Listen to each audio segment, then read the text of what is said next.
Once again, another edition of the Kevin and Casey podcast.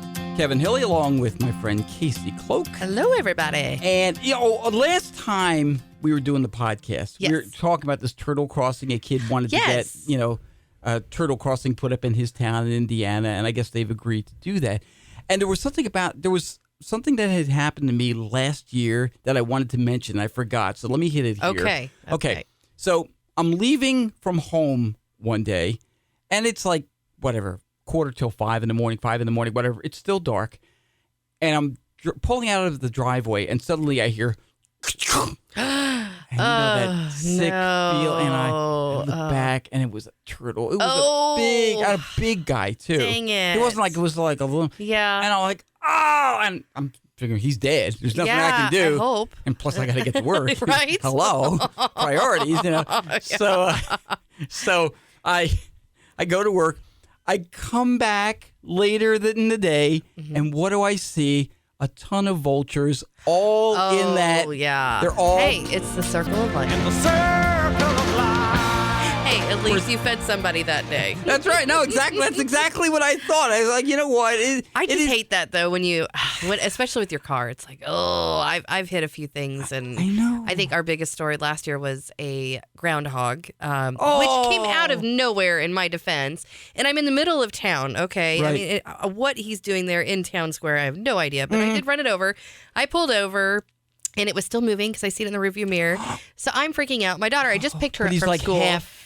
Yeah. So he's half there. And Lexi, she's like, "What's wrong?" I was like, "Just stay in the car." You do groundhog euthanasia at that point? Well, I ran over and I'm like, "Oh my gosh, what do I do?" Well, I called my husband. I was like, "What can I do? I'm in town. I can't get my gun out and shoot him." Right. I'm like, "Do I run over him again?" Do they have a law about that in town? Yeah. No, I don't think firearms within city limits. Yeah, probably not so much. So he's like, "Well, just run over it again." I'm like, I can't do that, but I want this animal to just go out of its misery. So what do you mean, go get him? Go over him again, like run over him again. Oh my God. Run over him again. Back over him again. Right, to put him out of his misery, because I'm like, this animal's suffering. No, the first time was too traumatic for me. But I'm like, I don't know what else to do, and I'm like freaking out. I'm like, okay, what do I'm standing over this poor creature. Well, then all of a sudden it just went, and it was done. Thank God. And I looked I was like, thank you, Jesus. All right. And I don't want to. And Lexi's like, "Mommy, what was that?" I was like, "Nothing. Don't worry about it." It was nature, honey. So I got her, convinced that it wasn't anything, and I just get back in the car. I'm all frazzled. Get back home, and then Charlie's like, "So what'd you do about that groundhog you hit?" "I knew you hit something, Mommy." And I'm like, "Oh, thanks, Charlie. I brought him home. Do we know a taxidermist? It's what's for dinner. Groundhog. It's what's for dinner. Right. We need the Sam Elliott voice. Yeah. Groundhog. It's what's for dinner. Yeah. Actually, after I hit the tortoise, after I hit the turtle, I posted about it on my Facebook page, and a guy I know back east who really loves animals, dogs and animals, he goes, "Killer." I go, "What? You act like I did it on purpose." Right. It wasn't like I got up this morning going, "Oh, take me out a turtle." Something. Yep. First thing coming my way. That's right, by golly. Wow. No, it's sad. It is. I hate it. There is this. Have you've received RSVPs to weddings? Sure. It says Mr. and Mrs. You fill in your name and et cetera, et cetera. There is an RSVP for a wedding in Australia. Okay. Now, the return date for this, requested by the 21st of August, so just recently, okay? And somebody filled in their name, the Mr. and Mrs., and they added like 20 other people.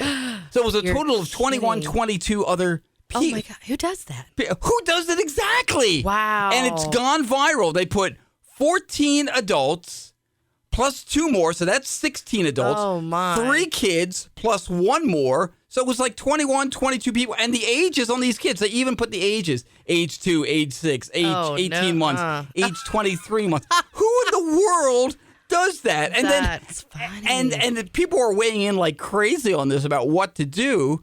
Some people are saying, yeah, let them come and then charge them all when they Oh my gosh. When they show up. I love the end of this invitation where it says, "I promise to dance if you play." Yeah. And they've only named 2 songs. Yeah, right. You'd think they'd have a whole record. Not only will there be no dancing for you, there's going to be no eating or anything. Wow, that's just wrong. You have to post armed guards at the. Wow. Somebody said, you know what? When they show up, say, "Oh, sorry, your name wasn't on the invitation." That's horrible. I guess it would depend. If it was on my side of the family, then I would be calling my mom saying, saying, you've got a phone call to make. Well, right. Or on the other side, somebody. Well, I don't know how it was when you got married. Now, my wife and I, we got married in '89. Okay. And we were deciding, of course, who all to invite. Sure. Because you think, well, you just invite your family. Oh, well, no. family is defined. You know what I'm saying? Yeah, that's there are true. cousins. I have a big family. Right. So we went through this struggle. We wanted to keep it at 150, right. 200 invites with I know it sounds horrible, but, natural. I can't even talk. Natural attrition. Right. Natural attrition. About 150. Some were dying off? Somewhere around 150. Yeah. Okay. Not everybody can make it. But, you have cousins you haven't seen in years. But and you invite one, then you got to invite the other. And then you have your group of friends. Yes. Well, if this friend is invited and that friend isn't, does that mean you were a better friend? Or this coworker. And it's like, okay, I invite one coworker. Then you're looking at a whole group. Yeah. Right. Yeah. No, and then you have to lay down the law as far as kids go. Yeah. No kids. Okay, Yeah. only the ones in the wedding party. Sure. Or whatever. Yeah. Like, we didn't have the kid restriction, but I will say, that list was daunting. In fact, we even had an A list and a B list. So for I know that sounds terrible, but we have huge families, so it's really hard. If this one from A can't make it, then we'll pull somebody from B. Yeah, that's actually what we did. Wow. I'm not kidding, because we really couldn't, Did they ever know they were on the B list? No, nobody knows they were on everybody was on the A list. Okay, Pat, now you're gonna get me in trouble. Casey's mom, I know you're listening to this, so I would like you to get us the B list. That B list has been burned. The entire A and B list was burned. But no matter how hard it was, we never got an invitation with filling in 21 names. That's ridiculous. That is incredibly rude. I would look at that and hope it was a joke, but if it's not, no, it wasn't. I don't think that these people honestly thought. Now somebody else suggested, well, they ought to all bring a gift then. Somebody just, yeah, I agree. Even the 24-month-old. He'll bring you a gift. Great. 39. Yeah, he'll bring a gift, all right. You know what the gift is before you even open it. That's right. Do you use any of the smart speakers in your home, Siri or Google Home or Alexa? Those terrify me. Or anything? Really? No, they do. Now, I just started using the one on my phone. I'm not even kidding. But no, the ones at home, no. I've heard they record things. Like things you don't necessarily want recorded. Or funny conversations. You mentioned that because there's a quality control contractor, and he says that the Siri automated assistant. Now, again, this applies to iPhones. Sure. But I think you might extend it to, again, Google Home and Alexa. Mm-hmm. But he says Siri records people making the whoopee. Yes. Yes. No. Along with, discussing sensitive information and all kinds of other things. And that's exactly why. I would not want anything like that. And you look at the things that Siri is built into. You got the iPhone. You got the Apple Watch. Mm-hmm. Now you have the HomePod, which is the equivalent of the Google Home, which we have, Google Home Mini. Right. And then Alexa, of course, is with that. And they just need something to walk for you. It's like you don't have to lift a finger. It's a little true. scary. Well, really. we use it constantly. Hey, hey, Google, turn off the light. Hey, Google, turn on the TV, whatever. So have you had any instances where you weren't you wanted them to turn off the light, but it turned on all the lights? No, well, we have a little issue with it right now, but that's on the Google end and everybody's having it, so I get that. Mm-hmm. But it started talking to us the other day out of nowhere. We're having a conversation, and then suddenly she says something like, okay, I'll look that up for you. I go, and then you wonder, what in the world did I just say? Nobody is talking to you, Google.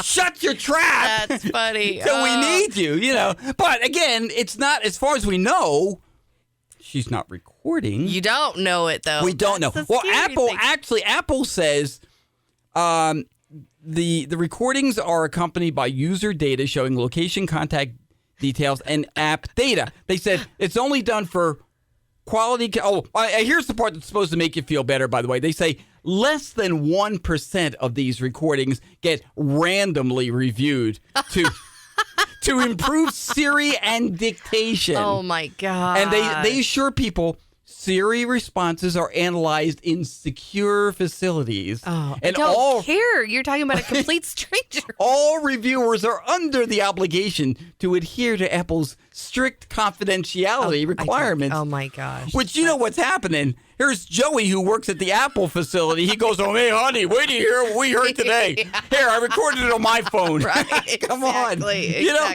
I'm sorry. No. Somebody making the Vodio dough. I don't think we'll have one of those in my home. Should not be. No, thank you. I mean, is that happening? And you know what? Here's the thing. Okay, so that's the bedroom. Mm-hmm. I mean, it's happening in the bathroom too. Well, What if you have one in the bathroom? I'm saying there are all kinds of noises that come from bathrooms. I don't think you need to use your imagination for that. Well, you know, I've always wondered too. So you've got the commercials for like the Hey Siri or Hey Google. Right. So if you have that set up in your home and you have the TV on and the commercial for that comes on, does it? You know what? I've seen that, and it doesn't trigger it. Okay. But I think part of it is the voice hasn't been trained. Okay, so That's voice why. recognition. And my wife uses the British one now. You know, like, so if my wife says, "Hey, Google, turn off the light," she goes, "Okay, turning off the light." And I have just the regular American woman. All right, I'm turning off the light. Now, can you change the name, or does it have to stay Google? It has to say Google. Okay. But she can refer to me any way she wants. I can. In fact, I have heard that certain people will have Siri calling them like Captain America or just. Hey, I'll say, "Hey Google, what's my name?" Your name is King Kevin, the all-being of time, space, and dimension. See, that's what I'm saying. Now, I wouldn't mind reading a list of from Google on all those names at least. Oh yeah, to see whatever it's called. Exactly. It's like Google. Call me Big Daddy from now on. Okay, you're Big Daddy. Oh my gosh, with the British accent on top of it. Yes. Hello, you're Big Daddy. Big Daddy. Oh, Big Daddy. Oh, I love you're it. so funny. Oh man. Oh my gosh! If you have a Google, whether it's Google Home, Alexa. By the way, I like Google Home better than Alexa. Really? I don't have Alexa, but I have family members who use it. Okay. And even if you ask Google, like if I say to her, "Hey Google, what do you think of Alexa?" She'll say, "I think she's very smart and nice," or something like she's so polite. You can't even get Google to do like a yo mama joke. No, it's because she'll be like, "Your mama is so smart, NASA calls her," or something like that. You know what I mean? Oh, come on. Gosh. I want an insult. You need to find the offender switch, that you can. Google, if you're listening, can you fix that up for us? I'm telling you, there's a lot of twisted people like myself out here. There's a lot of people I see on Facebook like, "Hey, have you asked Siri this or have you asked Google this?" Right. You got to ask this question. It's hilarious. They're like little Easter eggs almost that are in there. If you're out there and you have one of those, what to ask that gets a really funny response, share that with us because I'd be curious to see. Although I won't know how to do it, so Kevin's going to have to ask his Google at home. Casey lives in a technology wasteland. I do. Okay. I do. There's only, like I said, I just started using it on my phone. You probably still turn your lamps on and off with a switch, don't you? I do, by golly. You're so old-fashioned. No, I have the clapper. Clap Do they still make those? Clap off. Hey, we'd love to hear from you seriously. Seriously, guys. The jokes make themselves. Give us a call. The Kevin and Casey podcast hotline is area 856-318-9873. Or you can shoot us an email if you'd like. Kevin and Casey. That's Kevin and letter K, letter C. Kevin and Casey at kevinhilly.com. Yeah, share your funny stories on Google, Siri, or even your accidental runovers. Make us feel better. Your roadkill tales. Want to hear the roadkill tales. And that's another edition of the Kevin and Casey podcast.